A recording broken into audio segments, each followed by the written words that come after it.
que alguna vez tuvo en el poder nada menos que a Margaret Thatcher, lo cual genera preguntas adicionales también para la comunidad internacional. De 2008 a 2016, alcalde de Londres, un tipo que hizo de todo para hacerse notar como alcalde de Londres, incluso estar colgado de una gran altura en un juego, en un parque de atracciones para promocionar los Juegos Olímpicos allí en la capital británica. 2015 a 2016, una figura clave en la campaña por el Brexit. Se jugó completamente por esta postura, a pesar de que la contradicción es que dicen que está con el ala más liberal en lo económico del Partido Conservador, pero sin embargo es un Brexit duro. 2016 a 2018, lo que decíamos hace un ratito, ministro de Relaciones Exteriores de Theresa May, la primera ministra saliente, y en 2019, bueno, se ha convertido con el voto de sus pares del Partido Conservador en un hombre que es el primer ministro, le encargó formar gobierno la reina de Inglaterra. Quiero tomar contacto y agradecer la presencia esta tarde aquí de Carla Torres. Carla Torres es licenciada en Ciencia Política, está en York, está en Inglaterra, es argentina, vive allí, es licenciada en Ciencia Política. Carla, un saludo cordial, ¿cómo estás? Hola, muchas gracias por darme el espacio para participar hoy. No, por favor, es que estás allí, tenés conocimiento de los hechos y es muy importante para nosotros tan lejos que empecemos a aclarar esto. Este hombre, que es el flamante primer ministro y que tiene características bien particulares, una especie de Donald Trump, pero más histriónico, decíamos, está completamente decidido a salirse de la Unión Europea el 31 de octubre a como dé lugar a cualquier precio. Sí, a como dé lugar a cualquier precio. Básicamente, su primer objetivo es salir de la Unión Europea el 31 de octubre. Sin ningún tipo de margen. Esto quiere decir que Boris Johnson ha descartado por completo la posibilidad de tener una elección o un segundo referéndum, que era básicamente lo que solicitaba Jeremy Corbyn del Partido Laborista, puesto que la situación con el Brexit se ha mostrado tan difícil de manejar para todos sus antecesores. Pero básicamente él está decidido a dejar la Unión Europea. Respecto a la cifra que vos mencionabas hace unos momentos, que me parece muy importante destacar, estos 39 millones de libras, que es una multa que el Reino Unido tendría que abonar a Bruselas por dejar la Unión Europea. Respecto a esto se creó un conflicto, puesto que la decisión de Boris Johnson de dejar la Unión Europea a como dé lugar también tiene que ver con la decisión que él tomó de retener este dinero y no abonar esta multa, ¿verdad? Entonces, su política respecto a la salida de la Unión Europea y con la Unión Europea es una política completamente de choque. Esto quiere decir que él ha dejado claro que él no va a abonar esa multa porque él dice y se cree capaz de elaborar un trato mejor que el que tenía su antecesora Theresa May, y consiguiendo ese trato y llevándolo a cabo, obviamente se estarían renegociando los términos monetarios de la salida de la Unión Europea. Vamos a ver, Carla. Te quería preguntar, me parece que has dado varios datos importantes, pero el primero por el que te quiero preguntar, ante la posibilidad que se mencionaba por allí de hacer un segundo referéndum, me parece que la conformación de su gabinete ya ha dado una respuesta contundente sin que tuviera que decir nada. Está formado por gente que quiere salir de la Unión Europea del modo más duro. Del modo más duro, y también es importante destacar que la mayoría de los miembros del gabinete de Boris Johnson son thatcheristas de la primera hora y son euroscépticos, por lo que la realidad es que la posibilidad de un segundo referéndum o elecciones generales es completamente nula. Esto también lo posiciona a él como una de las personas que va a tener casi la decisión absoluta de lo que pase con el Brexit y los términos de la negociación, y en el caso de que no se concreten una salida de la Unión Europea sin ningún tipo de acuerdo, sin ningún tipo de pacto, que es el clima de incertidumbre y de temor que se está viviendo en este momento en Inglaterra, porque obviamente es la salida de la Unión Europea sin ningún tipo de pacto, trae un caos importante que tiene a la gente preocupada por su cotidianidad, ¿verdad? Por su día a día. Claramente, Carla, vamos a ver, esto supongo yo que requiere de aprobación del Parlamento, y si requiere de aprobación del Parlamento, ¿cómo le dan los números en ambas cámaras? No, esto es algo que todavía no está completamente decidido, porque, es decir, Jeremy Corbyn tiene, por ejemplo, la esperanza de que él para septiembre va a poder elaborar un caso ante el Parlamento y poder llevar a cabo un segundo referéndum, pero la realidad es que los números en este momento no son una posibilidad de que eso suceda. Obviamente la cuestión con el Brexit es algo que cambia día a día por la incomodidad que tiene la sociedad y como la sociedad también ha demandado una respuesta de sus dirigentes. No necesariamente es un salgamos de la Unión Europea a como dé lugar con un caos terrible. Entonces también hay una sensación generalizada de que la campaña por el Brexit ha sido ha sido decepcionante y ha sido engañosa porque no se le está cumpliendo a los ciudadanos de este país lo que ellos esperaban ver ante la salida de la Unión Europea. Claro, ni los tiempos eso, ni las formas. Ni las formas. Lo que me parece importante capaz de destacar es que el voto por dejar la Unión Europea está básicamente fortalecido por muchísimos años de política de austeridad. Mucha gente sintió que las políticas de austeridad que se adoptaron acá a partir del 2010, un recorte del presupuesto público de casi 20 millones de euros, estaba ligado a mantener una relación con la Unión Europea y a pagarle un estipendio a Bruselas por pertenecer a la Unión Europea. La realidad es que la salida de la Unión Europea no necesariamente implica que las consecuencias de las políticas de austeridad del Reino Unido van a ser revertidas. Entonces, la sociedad se encuentra en una situación de frustración e incertidumbre bastante grande. Claro, Carla, y me parece que también hay un componente que es de un voto generacional. Las personas más grandes votaron por salir de la Unión Europea, mientras que la gente más joven eventualmente quería quedarse todavía o ver alguna instancia de negociación. Carla, dame un minuto, por favor, porque quiero sumar a esta conversación para saber bien de qué se trata a Diego Esteves, un hombre que sabe perfectamente, Carla, y este punto importante, la comparación entre Boris Johnson, a quien llaman el Trump británico. Esta es la comparación que se está haciendo ahora y la verdad es que en buena parte del mundo se está haciendo esta comparación. Quiero saber exactamente qué es lo que dice la gente de este factor.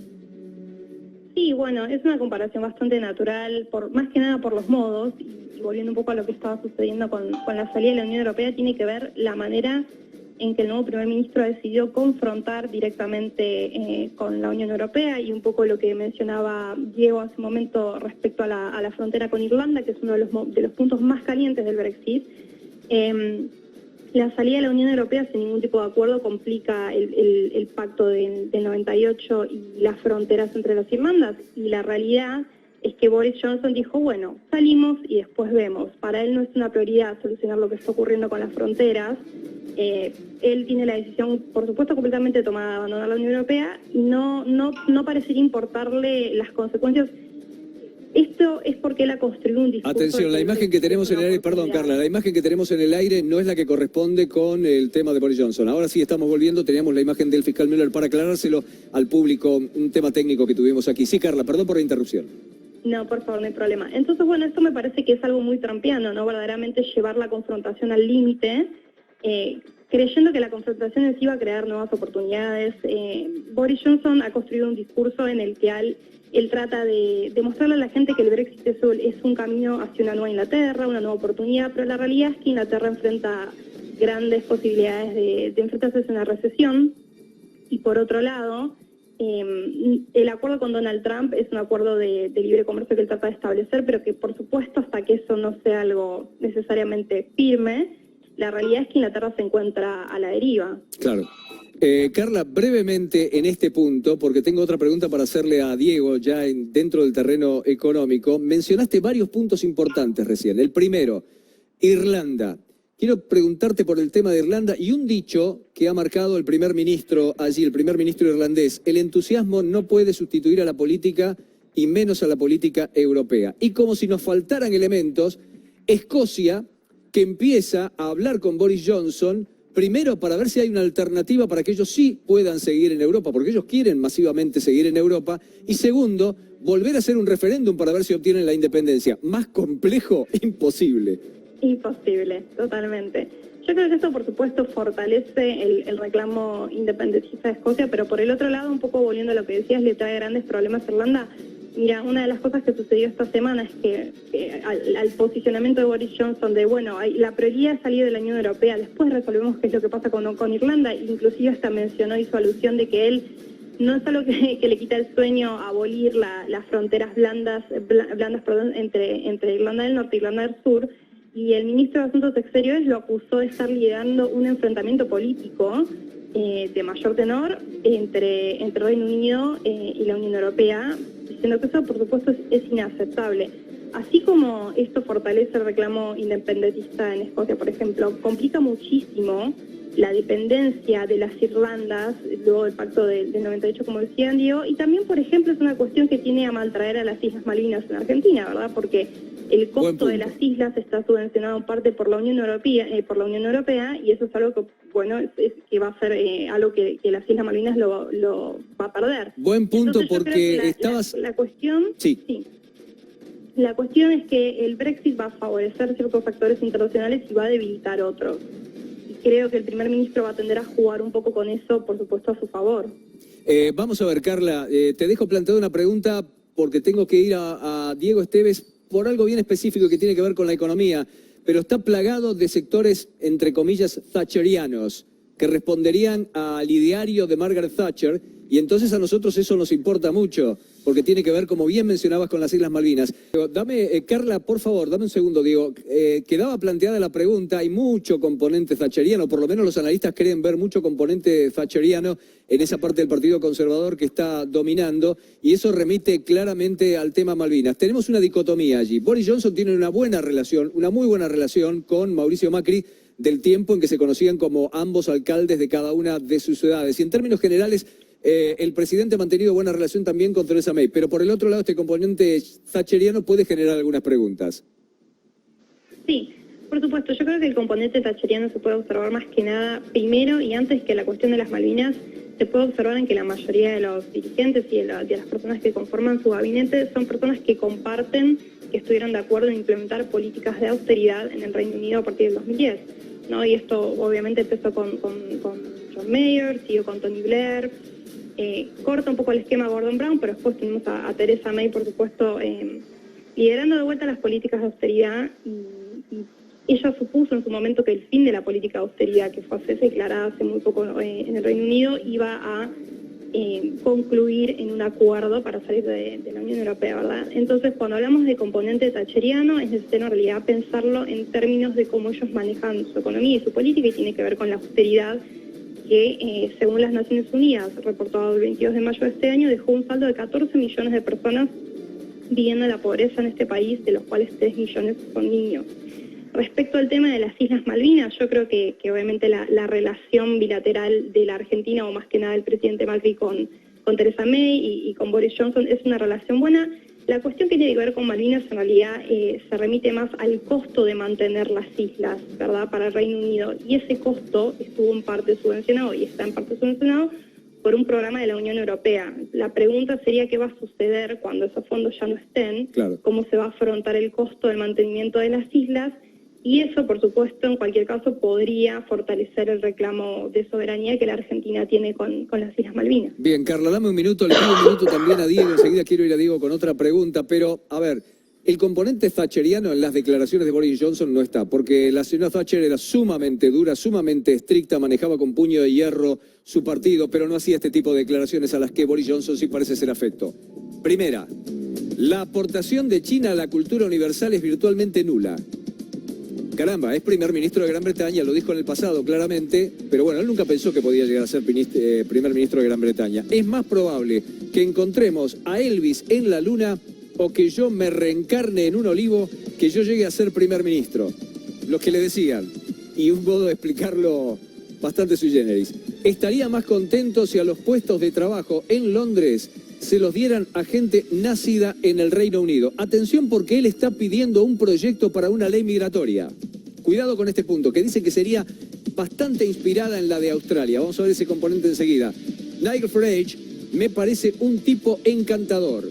Está hablando de uno de los tipos más duros de la vida política del Reino Unido, de la Gran Bretaña, con sus posturas respecto de Europa. Pero siguen las frases. La Unión Europea es un fracaso. Es imposible unificar Europa si nadie o casi nadie se siente verdaderamente europeo.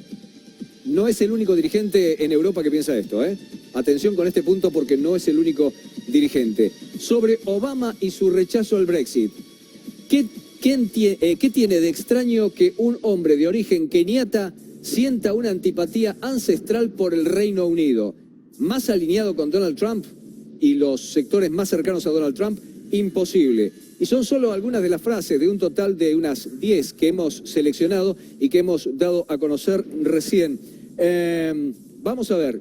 Bueno, tengo una pregunta final a nuestros dos invitados, que la verdad es que nos han hecho un aporte extraordinario con su expertise, con su conocimiento. Y la pregunta es la misma para los dos. Día tras día está reunido el gabinete Cobra. El gabinete Cobra es un gabinete de emergencias, tanto en lo político como en lo económico, como en lo militar. Y el tema no es otro que Irán.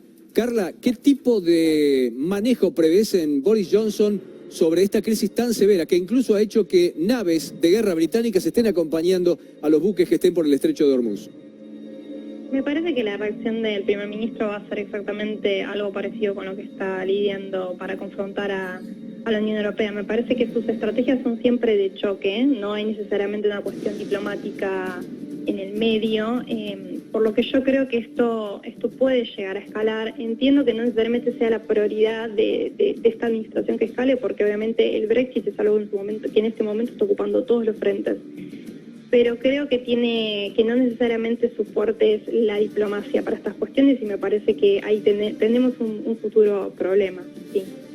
Carla, muchas gracias por tu tiempo y por estos minutos que nos han dedicado, han sido muy valiosos para nosotros. No, gracias a ustedes. Vamos a ver.